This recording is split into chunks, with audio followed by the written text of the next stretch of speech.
पण अत्यंत महत्त्वपूर्ण अपडेट पाहतो. हा व्हिडिओ आपण शेवटपर्यंत पाहावा.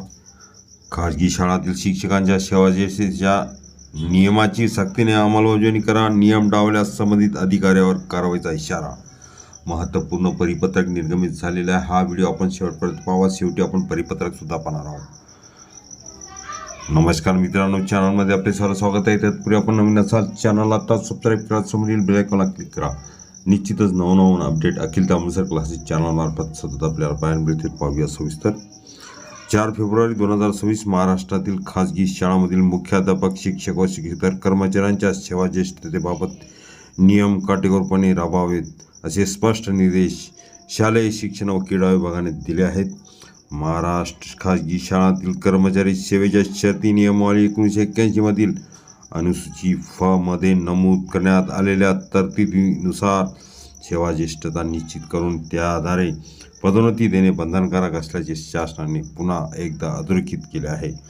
या संदर्भात शालेय शिक्षण व क्रीडा विभागाने आयुक्त शिक्षण महाराष्ट्र राज्य पुणे यांना 23 जानेवारी 2026 रोजी परिपत्रक जारी केले आहे.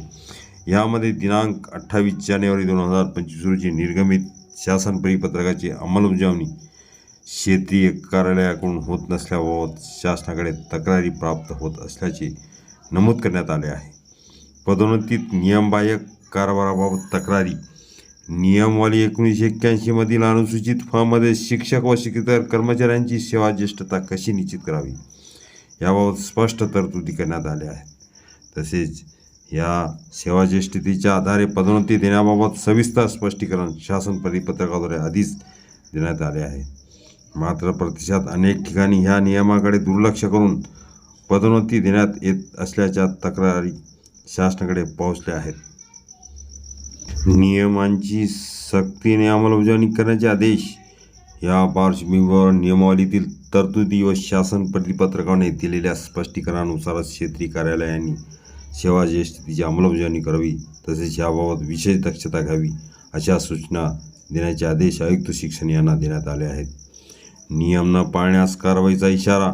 शासनाने स्पष्ट इशारा दिला आहे की संदर्भाधीन शासन परिपत्रकानुसार कार्यवाही होत नसल्याची तक्रार पुन्हा प्राप्त झाल्यास संबंधित अधिकाऱ्याची जबाबदारी निश्चित करून त्यांच्यावर योग्य ती शिस्तभंगात्मक कारवाई करण्यात येईल.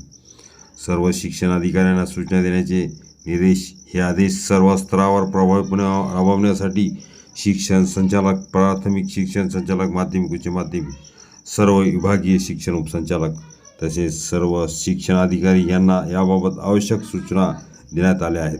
या निर्णयामुळे खाजगी शाळांतील शिक्षक व शिक्षकेतर कर्मचाऱ्यांना सेवाज्येष्ठतेच्या आधारावर न्याय पदोन्नती मिळण्याचा मार्ग मोकळा होणार असून मनमानी व नियमबाह्य निर्णयांना आळा बसण्याची अपेक्षा व्यक्त करण्यात येत आहे. परिपत्रक पाहण्या अगोदर हा व्हिडिओ उपयोगी वाटला तर लाईक, शेअर आणि अखिल तांबूसर क्लासेस चॅनल लगेच सबस्क्राईब करा. शालेय शिक्षण क्रीडा विभागाचे 23 जानेवारी 2026 महत्त्वपूर्ण परिपत्रक. या परिपत्रकाचे थोडक्यात स्पष्टीकरण आपण बघितलेले आहे. हे पूर्ण परिपत्रक अखिल तांबूसर क्लासेसच्या डिस्क्रिप्शन बॉक्समध्ये लिंक आहे, तिथून डाउनलोड करू शकता.